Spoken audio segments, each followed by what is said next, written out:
Welcome back to All This Math. This is Professor Parker, and for this lesson, we're going to talk about the order of operations. All right, so I got two examples up here, and I also want to emphasize something when you look at the first example. Now, to the trained eye, right, something should jump out at you when you look at number one. And this should, reinforce this idea that you should always read the problem that you're given, all right, even before you start doing any calculations. All right, because look, number one says -7 times, there's no operational symbol in between the number and the parentheses, so that means multiplication.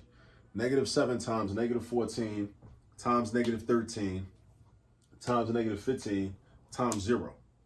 Now, there's something called the zero product property, which says that anytime you multiply something by 0, the product is going to be 0. All right? So what some people would do in this problem is, out of a force of habit, they'll break out their calculator, or they'll immediately break out their calculator, or they'll try to, start doing the mental math, which is cool, or they'll try to start manually, doing the multiplication on paper. -7 times -14, they'll figure that out. Then they'll take that product, multiply by -13, they figure that out. Your numbers are starting to get bigger and bigger, right? And then they'll take that, multiply that by -15, they'll get that. Then they're going to multiply by 0. Anytime you multiply something by 0, your product's going to be 0. So this is why it's important to understand how math works, because for real, it don't matter. Like, from this part, from here to the left, it don't matter what that product is. It don't matter. You shouldn't even care, right? In this particular problem, you shouldn't care, because regardless of what this times this times this times this is equal to, you still got to multiply it by 0. So it's going to end up being 0 regardless. So keep that in mind, all right? So understand the rules of math.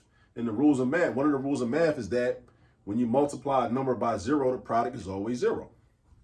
So regardless of what all this is, save yourself some work, save yourself some effort. Just know, oh, well, whatever this is, this times this times this times this, whatever that product is, I still got to multiply it by 0, which means my final answer is going to be 0.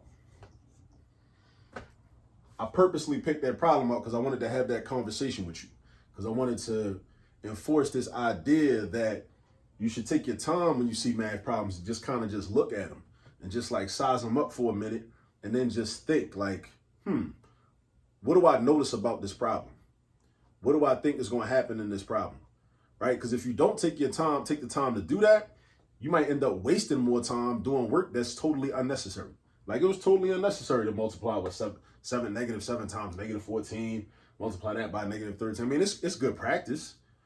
Practice is always great, but like if you saw this on a standardized test, SAT, ACT, one of them state math tests or whatever, just understand that 0. Understand the impact of that 0. What that 0 means. That 0 is going to turn this whole thing into 0.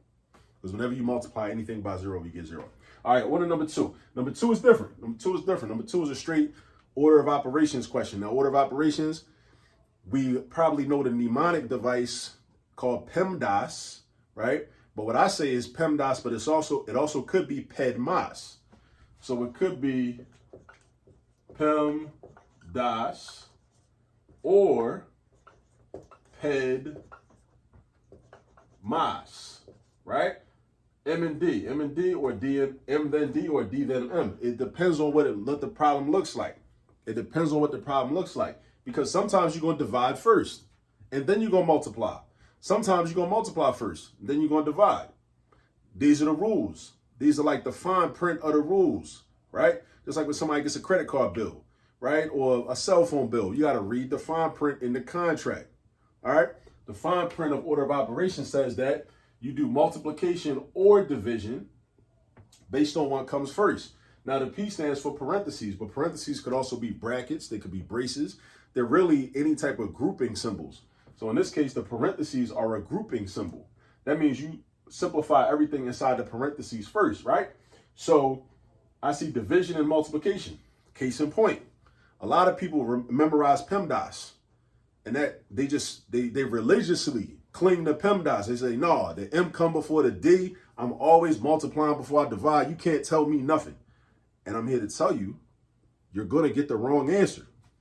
Like in a problem like this, if you do 11 times 3 first, you will get the wrong answer because what you're doing is you're violating the order of operations and you're going to be out of order like a broke elevator. You're going to be out of order, right? You don't want to be out of order like a broke elevator. Follow the order of operations. You do multiplication or division. Notice I said or. Depending on what comes first as you move from left to right. Division comes first. That means you divide first. You don't skip the division and then go to the multiplication. A lot of people believe that's what you're supposed to do. That's not what you're supposed to do. That's not how we do this. So you do the 55 divided by 11, which is 5, right? Then you do the 5 times 3, which is 15.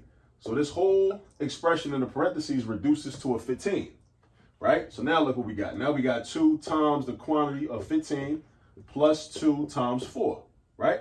So now you should always take inventory of the operations involved. So now I got multiplication, addition, multiplication.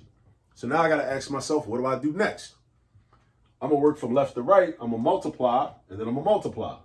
I'm not going to add because addition comes after all the multiplication is done. So I do 2 times 15. That gives me 30. I bring that down, and I'm also going to do at the same time 2 times 4. 2 times 4 is 8. So this is going to become 8. That's going to come down. So now I got 30 plus 8. 30 plus 8, which equals 38. That's our final answer. But the major takeaway from this problem, and I picked this intentionally because I wanted to have the conversation about the order of operations so people can stop arguing on social media about what the correct answers to these problems are, because millions of people be confused. You do multiplication or division depending on what you see comes first as you move from left to right. As you move from left to right. Multiplication or division.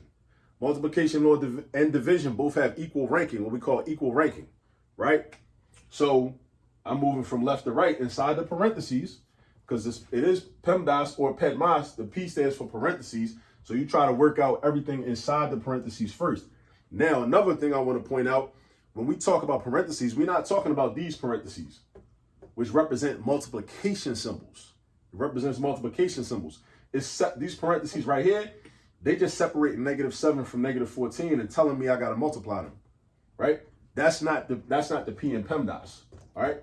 These are multiplication symbols, all right? So you got to understand when the parentheses are grouping symbols, like in this problem, and you got to understand when the parentheses represent multiplication.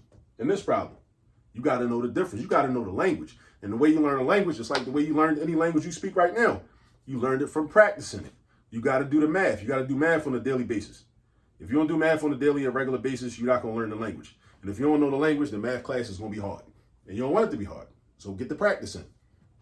Don't try to cut corners and skip, and take the easy route. So in here, we divide before we multiply. Do not skip the division and go to the multiplication. It's just a rule. Math teaches you how to follow rules. Math also teaches you how to recognize when rules are unjust and when rules should be challenged, right? This is not one of those situations. The rule is good. Learn the rule, exercise discipline, and follow the rule. Memorize the rule. So whenever you see a problem, you know what to do. All right? So we get positive 38. All right? That's that. Make sure you practice. Practice problems where you are required to use the order of operations. And holler at me on the next video. Peace.